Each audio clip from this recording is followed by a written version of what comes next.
মার্কিন যুক্তরাষ্ট্রের president Donald ট্রাম্পের প্রশাসনের এক শীর্ষ কর্মকর্তার সঙ্গে বিএনপি চেয়ারম্যান তারেক রহমানের একটি ভার্চুয়াল বৈঠক অনুষ্ঠিত হয়েছে।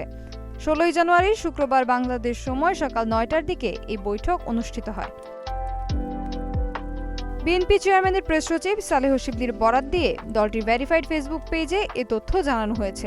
বিএনপি জানিয়েছে, শুক্রবার সকাল 9টায় ট্রাম্প প্রশাসনের বাণিজ্য প্রতিনিধি দলের সঙ্গে ভার্চুয়াল বৈঠকে অংশ নেন তারেক রহমান। তারেক রহমান গুলশানে নিজ বাসা থেকে অনলাইনে এই বৈঠকে যুক্ত হন। যুক্তরাষ্ট্রের বাণিজ্য প্রতিনিধি দলের নেতৃত্ব দেন রাষ্ট্রদূত জেমিসন গ্রিয়ার। ভার্চুয়াল বৈঠকে বাংলাদেশ যুক্তরাষ্ট্রের দ্বিপাক্ষীয় বাণিজ্য সম্পর্ক, পারস্পরিক শুল্ক হার এবং ভবিষ্যৎ অর্থনৈতিক সহযোগিতা নিয়ে বিস্তারিত আলোচনা হয়। এ বৈঠকে আরও উপস্থিত ছিলেন দক্ষিণ ও মধ্য এশিয়া বিষয়ক সহকারী মার্কিন বাণিজ্য প্রতিনিধি ব্রেন্ডন লিঞ্চ, দক্ষিণ ও মধ্য এশিয়া বিষয়ক পরিচালক এমিলি অ্যাশবি এবং বিএনপি যুগ্ম মহাসচিব ও আন্তর্জাতিক বিষয়ক কমিটির সদস্য হুমায়ুন কবির।